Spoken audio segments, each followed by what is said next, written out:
नमस्कार दोस्तों। आज मैं अपने इस वीडियो के माध्यम से आप सबको सबसे पहले नवरात्रि की हार्दिक हार्दिक शुभकामनाएं देती हूँ। और आज मैं बताना चाहती हूँ कि 9 देवियों की पूजा जो हम नवरात्र में करते हैं तो उनका नाम किस कारण से पड़ा है। 9 देवियों के नामों के बारे में मैं बताने का प्रयास करूँगी। प्रथम दिन जो पूजनीय है वो माता शैलपुत्री हैं। तो माता शैलपुत्री पर्वतराज हिमालय की पुत्री हैं, इसलिए इनका नाम शैलपुत्री पड़ा।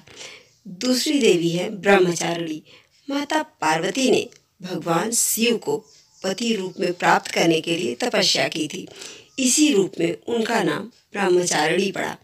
तीसरे दिन जो माँ पूजा की जाती हैं वे है चंद्रघंटा। चंद्रघंटा अर्थात जिनके मस्तक पर चंद्र के आकार का तिलक है। अब चौथी देवी आती हैं माँ कुष्मांडा। ब्रह्मांड को उत्पन्न करने की शक्ति प्राप्त करने के बाद उन्हें कुष्मांड कहा जाने लगा।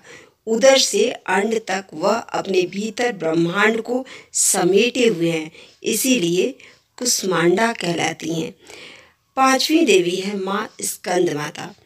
उनके पुत्र कार्तिकेय का नाम स्कंद भी है, इसीलिए वह स्कंद की माता अर्थात स्कंद माता कहलाती हैं। छठी देवी है माँ कात्यायनी।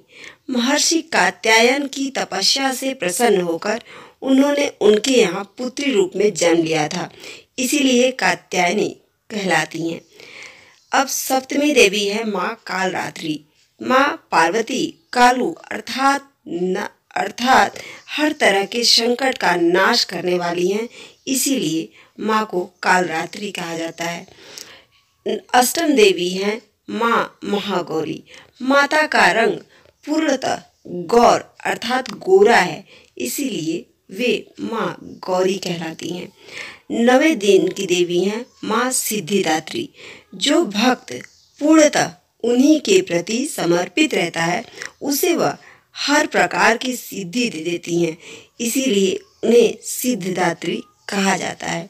तो इस तरह से माँ के 9 रूप जो हैं वो क्यों पूजे जाते हैं, उनके नाम 9 रूपों के क्यों पड़े हैं, तो उसके बारे में आज मैंने छोटा सा प्रयास किया अपने इस वीडियो के माध्यम से बताने का। मैं बार बार कहती हूँ, जैसा कि मैं अक्सर वीडियोस में कहती हूँ कि हम देवियों की 9 देवियों की पूजा करते हैं, उसी तरह अगर हम अपने घर की अगर बेटी को के रूप में देखते हैं तो माँ शैलपुत्री जो कि पर्वतराज हिमालय की पुत्री के रूप में पूजी जाती हैं, तो हमारे घर की बेटी जो है वो भी माँ शैलपुत्री की रूप है। जब वो जन्म लेती है माँ ब्रह्मचारिणी बन जाती है। जब शादी विवाह के योग्य बनती है उसके लिए अच्छे पति के लिए पूजा करती है। चंद्रघंटा का रूप है, जब उसके सर पे सिंदूर लग जाता है। माँ कुष्मांडा का रूप है, जब वह गर्भ धारण करती है। माँ स्कंद माता है, जब वह लड़की गर्भ मतलब पुत्र की प्राप्ति करती है। उसके बाद माँ कात्यायनी है, जब वह पुत्री के रूप में अन्य पुत्री को जन्म देती है। उसके बाद माँ कालरात्रि है, जब काल बन करके हमारे दुखों को नाश करती है, अपने परिवार के दुख कष्टों को नाश करती है। गौरी का रूप है, जब वह घर के कामों को करती है, अपने अच्छाइयों से सबको मोह लेती है। माँ सिद्धिदात्री है, जब घर के हर सदस्य की कामनाओं को पूर्ति करने का प्रयास करती है। तो यानी एक औरत में देखा जाए तो माँ के 9 रूप दिखाई देते हैं। अगर हम ध्यान से देखें तो हमारे घर की बहन, बेटी, पत्नी जो भी हैं, महिलाएं हैं, वे सब देवियों के ही 9 देवियों के ही रूप हैं। तो इसलिए अपने घर की महिलाओं को सम्मान दें। और अगर आप वास्तव में देवी की पूजा करते हैं तो मंदिरों में पूजा करने से पहले अपने घर की महिलाओं को सम्मान दें। और हाँ, जो भी महिलाएं हैं, चाहे वो समाज में जो भी महिला है वो एक देवी का ही रूप है। अगर आप ये मान के चलते हैं तो देवी अपने आप ही आपसे प्रसन्न हो जाएंगी।